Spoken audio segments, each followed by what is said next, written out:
Hello mga ka-learners, kumusta kayong lahat? Shout out nga pala sa mga grade 9 students ng San Antonio National High School, Parañaque. Lalo na sa aking mga estudyante dyan. At welcome na welcome kayong lahat dito sa aking YouTube channel. At ngayon panibagong video lesson tayo. At ang pag-uusapan natin ay ang tungkol sa finding the quadratic equation given the roots and the sum and product of the roots. Sa mga grade 9 students in Parañaque City, ang video na ito ay supplemental video ng inyong Module 4, lalo na sa Let's Evaluate na part. So without further ado, let's get started. We have problem number 1. Find the quadratic equation whose roots are negative 10 and 4. Now, the given are the roots, so we have two solutions for this. First, writing the factored form. So, given the roots, pwede nating isulat ang factored form. At ang factored form is quantity of x plus 10 times quantity of x minus 4 equals 0. Tapos, i-distribute natin. So, yung popular way or method is yung FOIL. Pwede natin gamitin yun.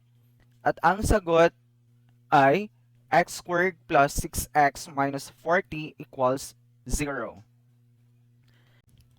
Letter B. Using the sum and product of the roots. Given the roots are negative 10 and 4, let us get the sum and the product. So for the sum, we have negative 10 plus 4 equals negative 6. And the product is negative 10 times 4 equals negative 40. At meron tayong equation guide.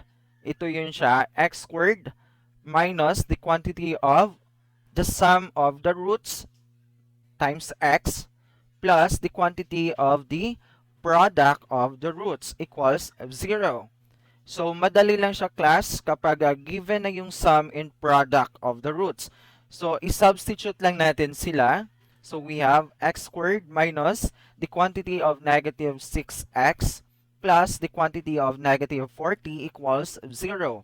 Okay, susunod, let us distribute negative 1 to negative 6.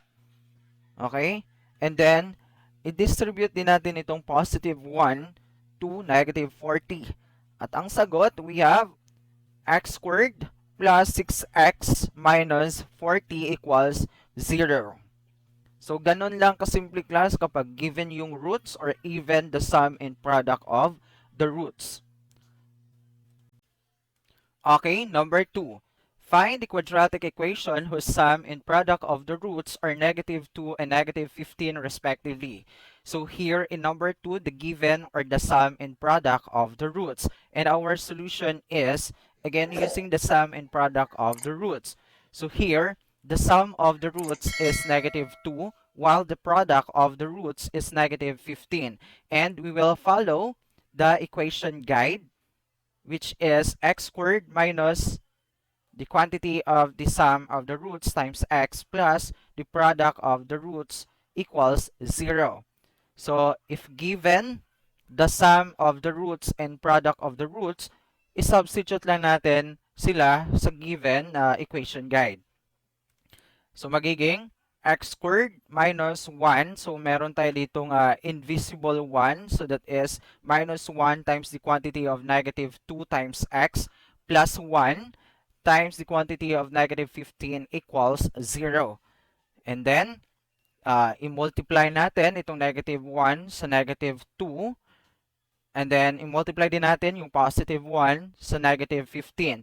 And our answer is x squared plus 2x minus 15 equals 0.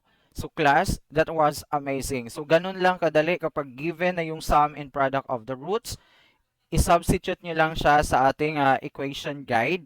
Ayusin nyo lang yung substitution and then multiplication. Tapos, i-simplify ninyo kapag may kailangang i-simplify. Number 3. Find the quadratic equation whose roots are equal to twice the roots of x squared minus 3x minus 28 equals 0. Now, Since the required roots is twice the roots of the given equation x squared minus 3x minus 28 equals 0, ang epekto nito sa sum of the roots will be doubled. While ang epekto naman nito sa product of the roots will be quadrupled or 4 times. So, ibig sabihin, ang solusyon natin ay x squared minus 2 times 3 times x minus 4 times 28. Bakit naging ganon, Sir Mar? Okay. So, balikan natin ang equation na to, x squared minus 3x minus 28 equals 0. Ang sum dito ay 3. Okay? Kaya, i-times 2 lang natin yon. At ang product naman is negative 28. So, i-times 4 lang natin yon. Kaya, ganito siya. So, next, i-distribute na natin or i-multiply na natin ang dapat i-multiply. So, the result is x squared minus 6x minus 112 equals 0.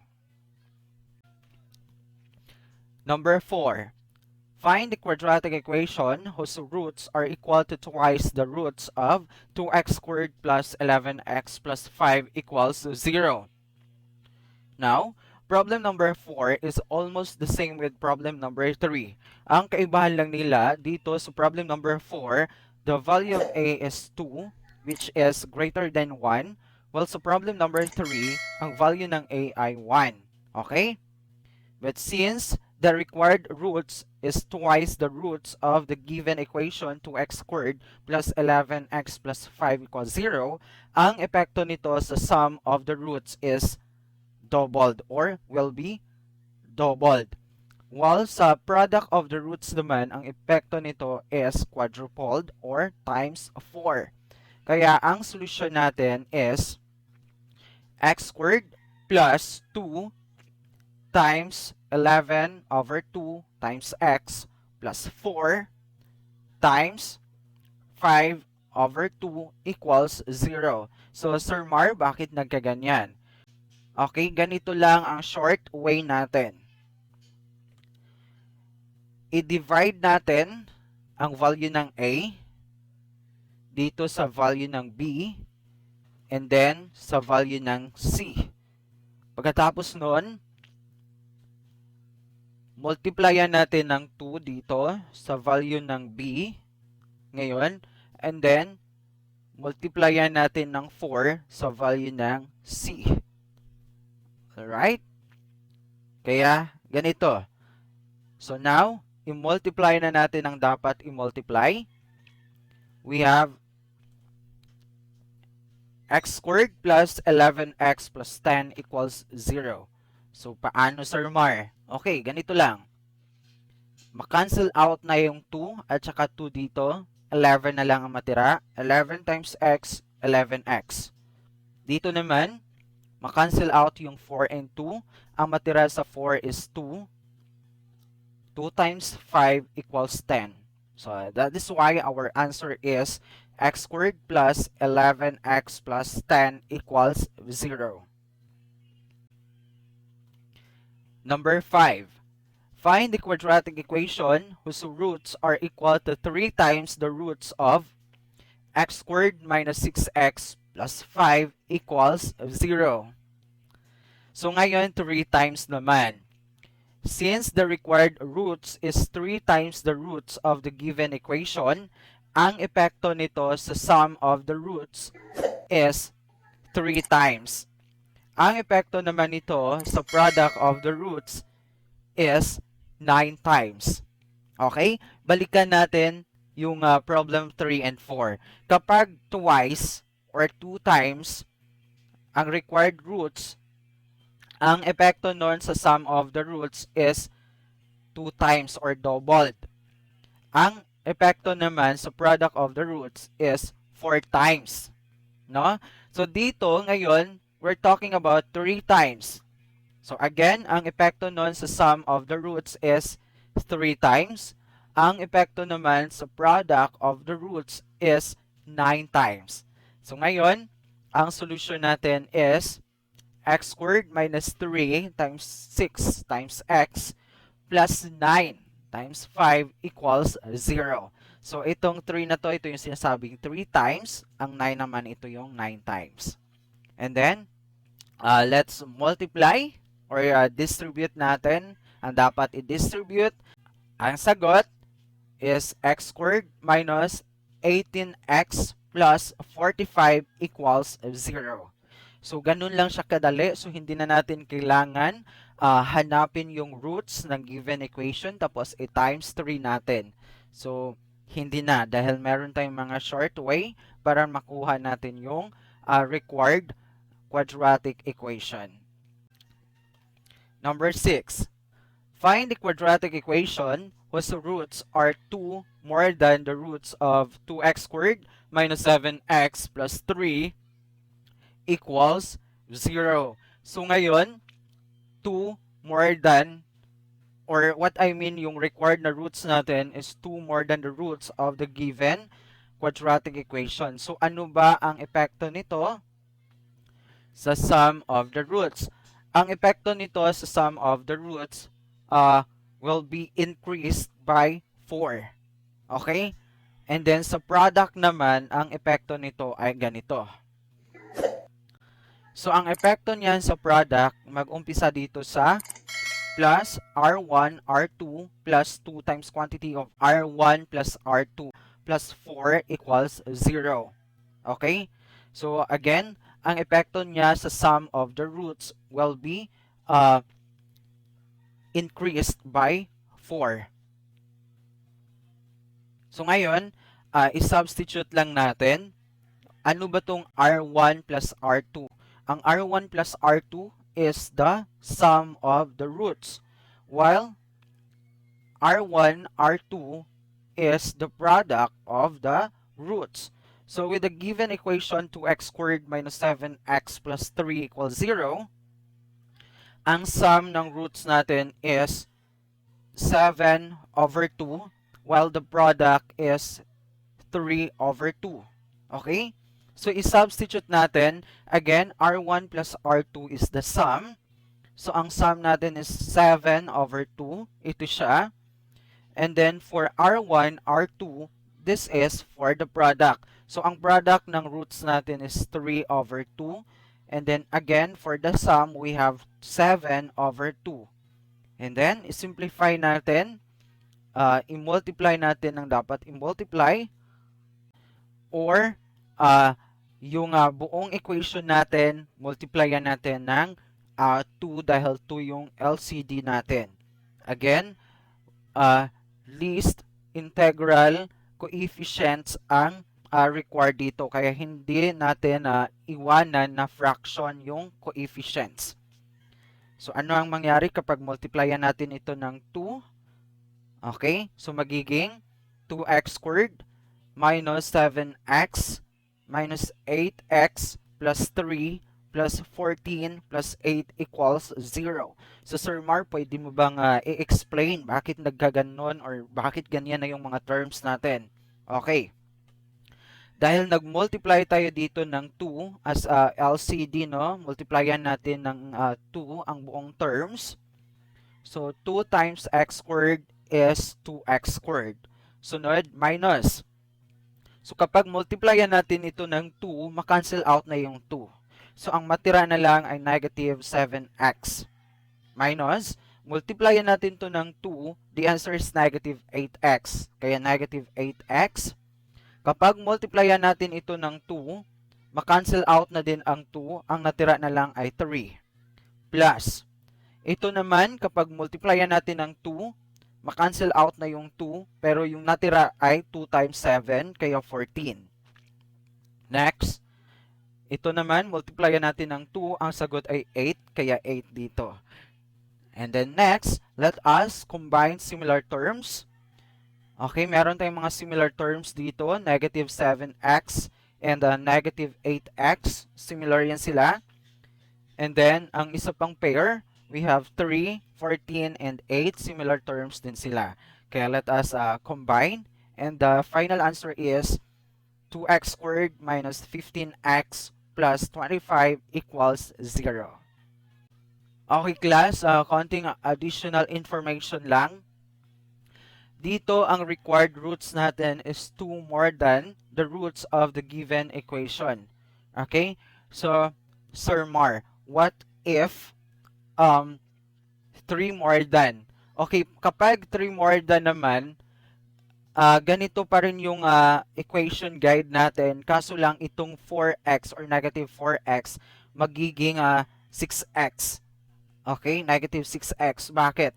'Di ba kapag yung dalawang roots na yun ay adan mo ng 3 bawat isa, ilan lahat yung nadagdag mo? 6.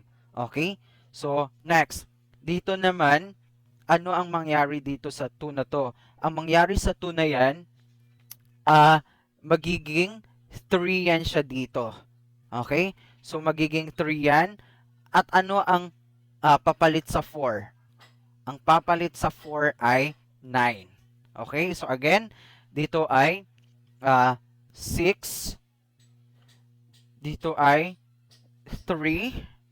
Dito ay 9. And then, substitute nyo lang. At yun na yun.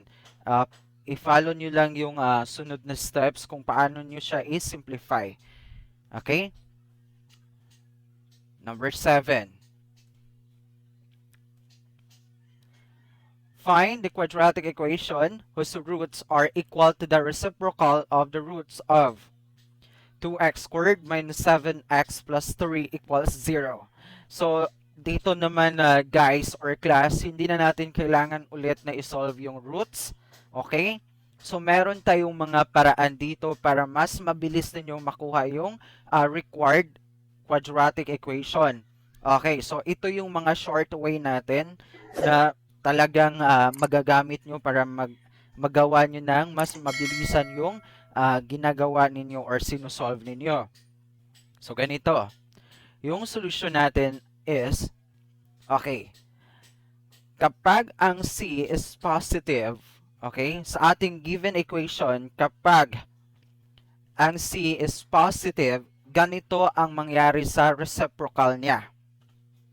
Okay? Paki-observe or notice class. Positive yung C. So, let us say the given equation is ax squared plus bx plus c equals 0. Now, positive yung C. Ano lang ang kailangan mong gawin? Iswap mo lang ang A and C. Ipagpalit mo lang sila. Kaya dito, nandito na yung C. Nandito na yung A. Ganun lang kadali. Okay? So, without changing the sign. So, tingnan nyo, ang sign natin ay positive, positive, positive pa rin lahat. Next. Pangalawa, positive yung C natin, negative naman yung value ng B. So, ganun pa rin, iswap lang natin yung A and C without changing the sign. Okay? Again, to get the reciprocal of or to get the quadratic equation with reciprocal roots of the given equation, tingnan nyo agad yung sign ng C. Kapag positive, iswap nyo lang yung value ng A and C without changing the sign of any term. Ganun lang kadali. Next. Okay. When C is negative, okay, dito naman, kapag ang given equation or kapag sa given equation, ang value ng C is negative, ganito naman ang gagawin ninyo. Iswap ang value ng A and C and then palitan ang sign ng B. Okay, like for example, our equation or given equation is ax squared plus bx minus c equals 0. Now, negative yung C natin dito, positive naman ang sign ng B natin. So, iswap natin yung A and C. Nandito na yung C, nandito na yung A. Okay, yung sign ng last term, hindi magbabago. Pero ang sign ng B ay magbago. From positive to negative. Sunod, kapag ang given equation natin is ax squared minus bx minus c equals 0, again, negative yung C. Okay, negative then ngayon ang B. So now, iswap mo lang yung value ng A and C at magbabago ang sign ng B from negative to positive. So, uulitin ko, kapag hinahanap natin ang quadratic equation with or wherein the roots is or are reciprocal of the roots of the given equation, ganito ang gagawin. Kapag ang value ng C ay positive, i-change mo lang or i-interchange or i-swap ang value ng A and C without changing the sign of any term. Next, kapag ang value ng C ay negative, i-swap mo ang value ng A and C and then ang value ng B ay magbabago. Okay, value lang ng B ang magbago. From positive to negative, from negative to positive. So ngayon, sa problem natin, ang given equation natin is 2x squared minus 7x plus 3. Positive yung value ng 3. So, saan yan siya? This is, or the equation lies under this case or condition. So, dahil positive naman yung C, walang magbabago sa sign. Ang gagawin lang natin is swap itong 3 and 2. And the answer is 3x squared minus 7x plus 2 equals 0. Okay? So, ganon lang siya kadali, class. Number 8. Find the quadratic equation whose roots are 2 plus square root of 5 all over 2 and 2 minus square root of 5 all over 2. Parang katulad siya sa number 1 na ang given are the roots. So, dito naman, dahil yung roots natin are irrational, so medyo matrabaho kapag gawin natin yung factored form. Kaya ang mas appropriate dito is yung sum and product. So kunin natin ang sum and product of the roots. Okay? So ang sum, we have 2 plus square root of 5 all over 2 plus 2 minus the square root of 5 all over 2 equals 4 over 2, which is equal to 2. So paano yan, Sir Mar? Now, ang denominators naman are equal to. So ibig sabihin, we can add the numerator. No? So pwede na nating i-add agad. So 2 plus 2, 4. So itong positive square root of 5 and the negative square root of 5, magiging 0 na dahil magkaiba ang sign. Okay? And then, just copy the common denominator, which is 2. Kaya meron tayong 4 over 2, which is equals 2. Okay? Next, for the product, we have quantity of 2 plus square root of 5 all over 2 times the quantity of 2 minus the square root of 5 all over 2 equals. Now, multiplying fractions. Kapag mag-multiply tayo ng fractions, we multiply numerator by numerator and denominator by denominator. So now, Sir Mar, bakit 4 minus 5 ang product ng numerator? So kung tingnan ninyo, class, itong 2 plus square root of 5 and then 2 minus square root of 5, this is factor, no? Factor siya ng difference of 2 squares. Kaya ang factors noon, we have the sum and difference of binomial.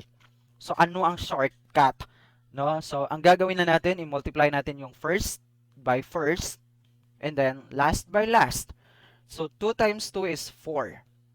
Ngayon, positive times negative, negative. So square root of 5 times square root of 5 is 5. Why? Square root of 5 times square root of 5 is square root of 25. What is square root of 25? That is 5.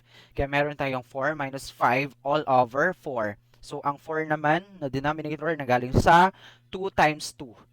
Ngayon, i-simplify natin. 4 minus 5 is negative 1 and then copy the common denominator, which is 4. Kaya yung product ng roots natin is negative 1/4.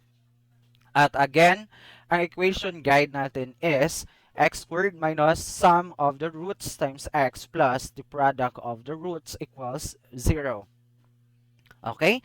I-substitute na natin. We have x squared minus, so yung sum is 2 times x, and then plus the quantity of the product. So yung product ng roots natin is negative 1/4 equals 0 na. So ganun. So again, wala tayong fraction as coefficient. Dapat integer siya or integral. No? So ang gagawin natin, i-multiply natin ang 4 dahil LCD natin dito is 4. So we will multiply 4 to all terms of the equation. So magiging, so 4 times x squared, that is 4x squared, and then 4 times negative 2 times x, that is negative 8x, and then minus 1. So 4, pag multiply natin, kumbaga itong term na ito, kapag multiplyan natin ng 4, ma-cancel out na yung 4. Ang matira na lang is negative 1 and then times positive, or negative 1 times positive 1, that is negative 1. So that is why the answer is 4x squared minus 8x minus 1 equals 0. Okay, so class, students, thank you for watching. So sana may natutunan kayo at kapag okay sa inyo itong video lesson ko or tutorial, ako ay humihingi ng suporta na sana i-subscribe ninyo ang YouTube channel ko. Paki-ring na din yung bell para palagi kayong updated, no, or notify kayo kapag meron akong bagong vlog. And then paki-like na rin yung video na ito, and then paki-share na rin, baka makakatulong din sa iba. So uulitin ko, maraming salamat sa inyong lahat. And God bless. Keep safe, everyone.